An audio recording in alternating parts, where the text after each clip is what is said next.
All right, our first order of business is we need to get some of this stuff out of the way, some of the plastic here. And we're gonna pull the pivots. Good news is, most of them are already pulled for us. So it's gonna be pretty easy to get this baby off. Well, I say that, but you know, you never know. I'm sure these are not the OEM push pins. That one came out really good though. There's one up here in this corner.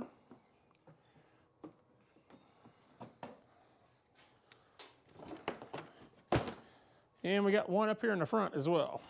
Ooh, this isn't even the right kind.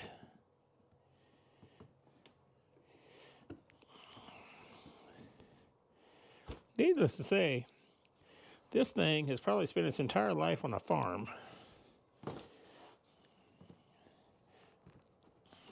Ah, there we go. All right. That plastic's out of the way.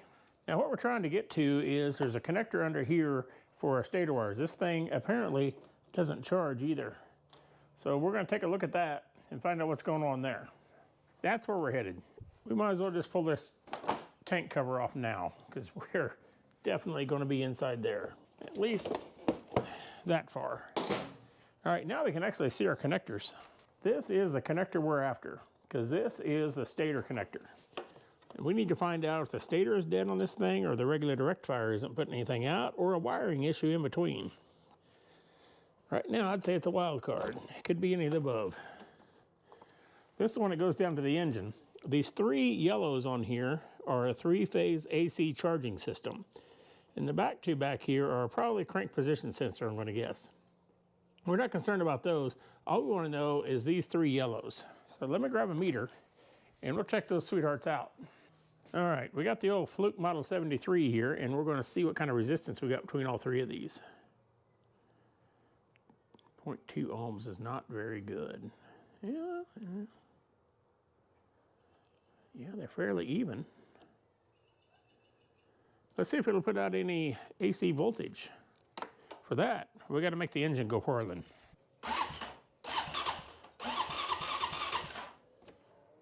Oh, yeah, won't run with the CKP unplugged.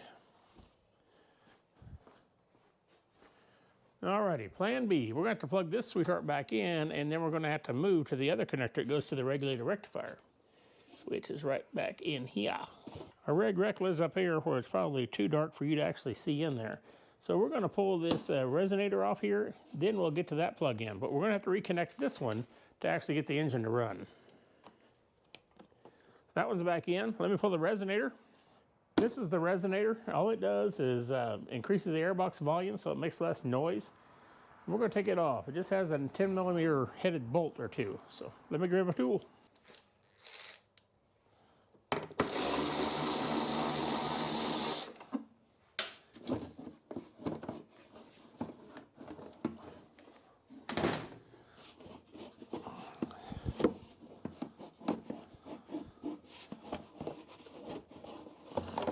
There we go, that's out.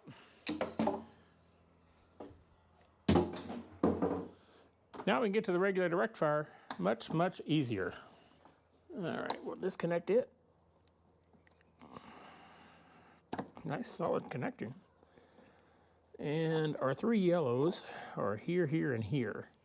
So let's start this thing up and we'll see what kind of AC voltage we have.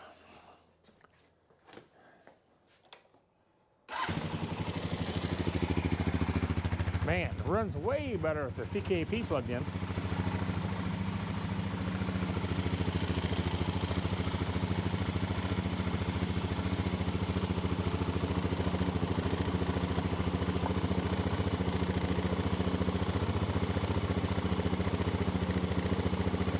That's no good. That's no good either.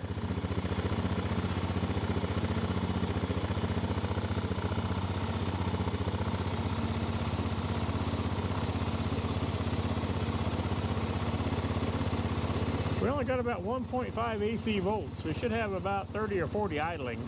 If we revved it up, we should get about 75 AC volts out of it. But we're lacking quite a bit here. Make sure we're auto ranging like we should be. Yeah, we are.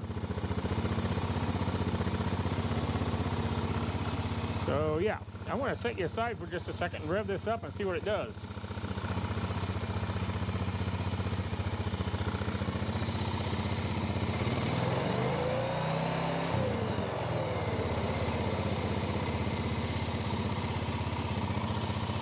Yeah, I'd say we got a cooked stator. Our resistance was super low too, and we're not putting out any AC volts. So I'm going to call it as a stator. Now, what usually gets cooked along with the stator? Sometimes the regulated rectifier does too, but all we can really test on it is the actual rectifier portion of it until we actually have a good stator. The stator, it's a joy to put in. It sits behind the back engine cover. So, yeah, that's why she don't charge. Well, we got our stator out, and this is what we find. There is some really cooked parts right in this area. And that's all it takes to kill this stator. You can see how this side over here is nice and pretty and light colored. It gets darker and darker and darker, and then it's super dark right in here. Yep, that's where she cooked. That's where she made the bacon right there. So we will pull this stator out of there, we'll put a new one in it, and get this thing back together.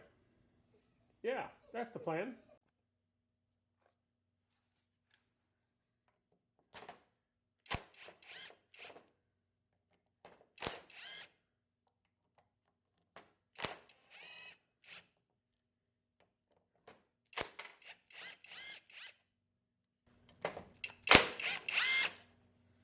Guess we have to take out the crank position sensor as well, just to get the wires ran right. Yep.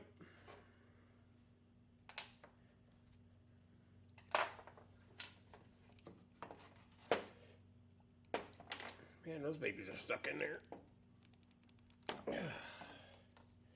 There we go, one stator out. And one new one ready to go in.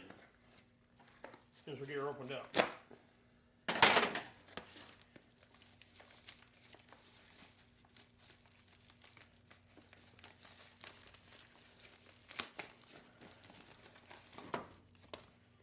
This would be a brand spanking new one. We're going to clean this up before we put it in, but this is it. And if you're wondering, she's a genuine Honda 31120 HN7003. That's pretty much it.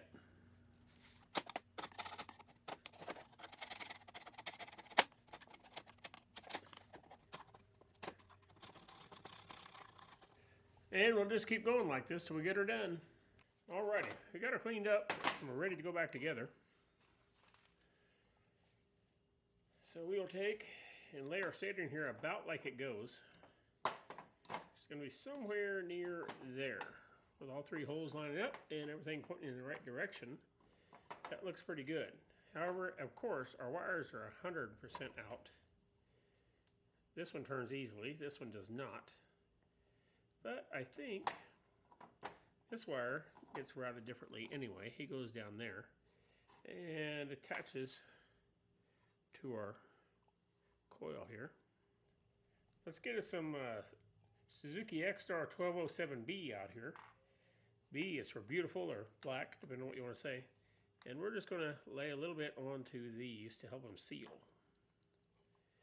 We'll do the same thing on the other one. Of course, this is guaranteed to get all over you before it's said and done. A little bit up this side. There we go, that's pretty good. And like I say, this is just like anti-seize. It will get all over you regardless of what you try to do about it. Set that one into that groove, like so. Start that one. Poke these both down like they go. Make sure it stays in its groove all the way to the bottom, which I do believe it is. That'll set in there. This is going to set like so. Get my hands all cleaned up here. And put the lid back on our 1207B. Folks, this is fantastic sealer. Then we will take and Loctite our stator bolts.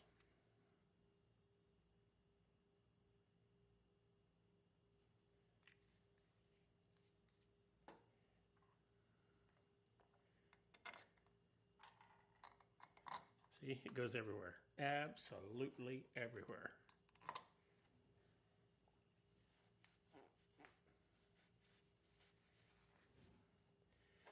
Take our socket and make sure we get them started.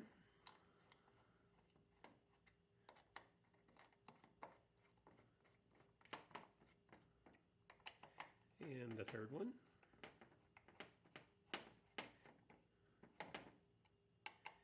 Go back to our first one, make sure it seats down good. And it does. Then there is a wire trace.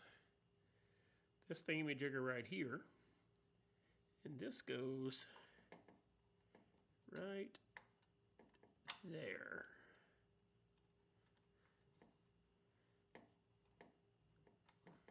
It's got a pin that sets down below at the bottom. See, I'm telling you, that stuff gets everywhere. If you just think you're near it, by gosh, you're definitely in it already.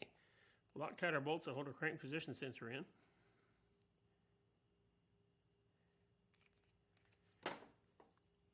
then we'll put those in place.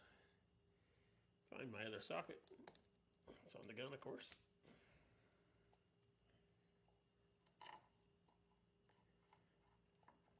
Oops, shouldn't say gun, impact driver. Don't want to offend anyone out there. Then we'll take this thing, give it about a ugga-dugga.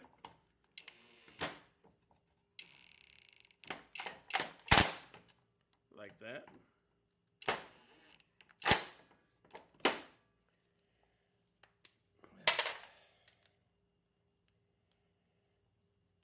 Cover 5, get all these, about 2 or 3 ugga-duggas.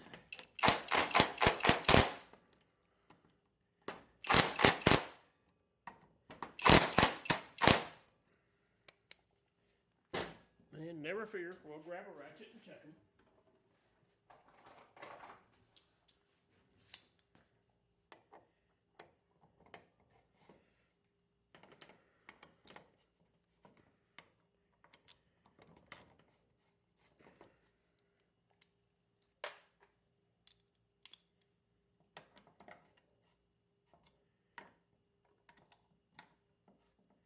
There we go. Those are all in and pretty sassified. Now we are going to make sure that we got the gasket off of the engine case at the back, and then we'll stick this thing back on. So I'm going to take care of that right now. Alright, I'm going to put this cover back under here. There really is no good way for both of us to see. So I'm going to leave you sitting kind of like that, and I'm going to have to wiggle this cover in here and put it on. We'll put our OEM gasket. It's already on there. It's a Honda gasket as well. And I think if I come up through the bottom, past the light, this will fish in here. I think that's how it come out. I'm thinking I need my wires up.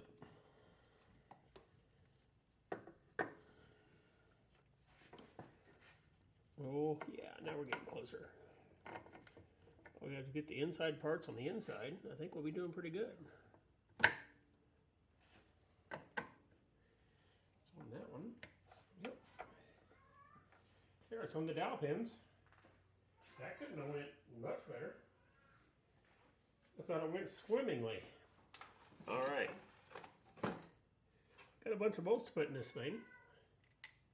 And as usual, I never really keep track of which ones go where. I just know they all go in this cover. And how long they are will show up whenever I'm doing all this. This was that one probably needs a longer one. And let's see here. This one looks a little longer, so we'll put him over here. Yeah, that feels pretty good. And there's one down here. Needs a shorter one. Yep, that'll do. And let's see. Gotta be a bolt hole over here somewhere. Oh, it needs a longer one. Let's scoot on over here and see if there's one over here somewhere. You know, just bound to be some here and there. Yep, going to be one more shorter one, and I bet it's way over here by the drive shaft. Oh yeah.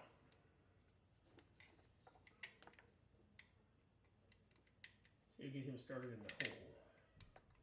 Yep. He is certainly started in the hole. And it looks like we're missing one that goes right there. When I say missing, I mean we just haven't located it yet. You know, it could just been gone too. You know, who the heck knows with this machine? I think we'll go ahead and snug the rest of them up, and then we will get concerned about the one that's not there. Yeah, let's see. Let's start here.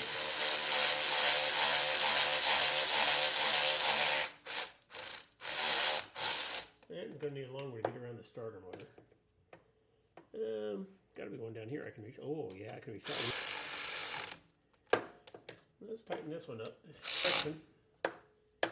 There we go. Now we'll get this one. Maybe. Oh, gosh. Sounds like he's almost home. Let's see if we can get this one. Uh-huh. Yep. And we need the one there. We haven't even touched this one yet. I'd say he's home. Yep. Uh-huh.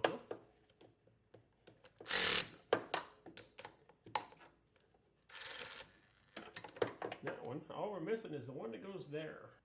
But look what I found. Another bolt. I bet it's the perfect one. Oh, look at that.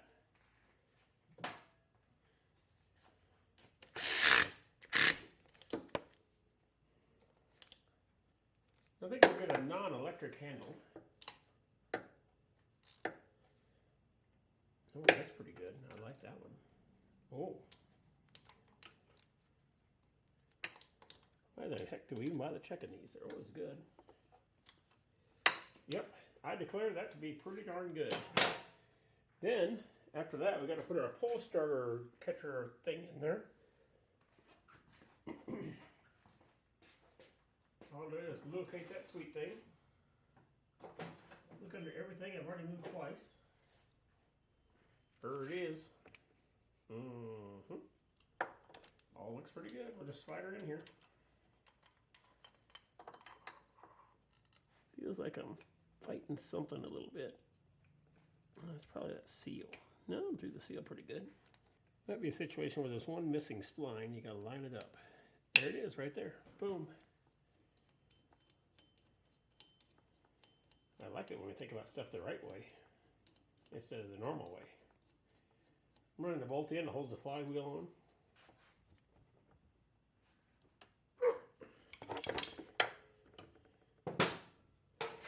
I would say that's pretty good.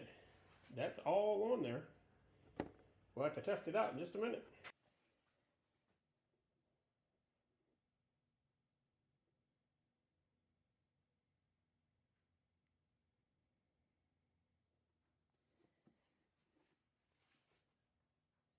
All right, we got the oil topped off.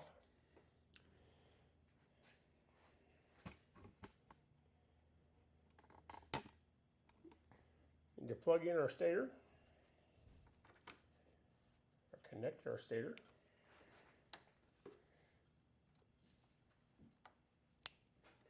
There we go. Now we need to see if this thing actually charges.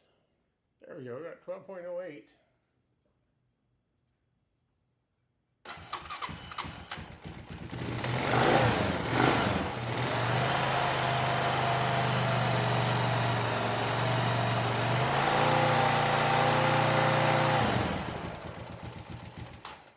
Good news, we're actually charging now.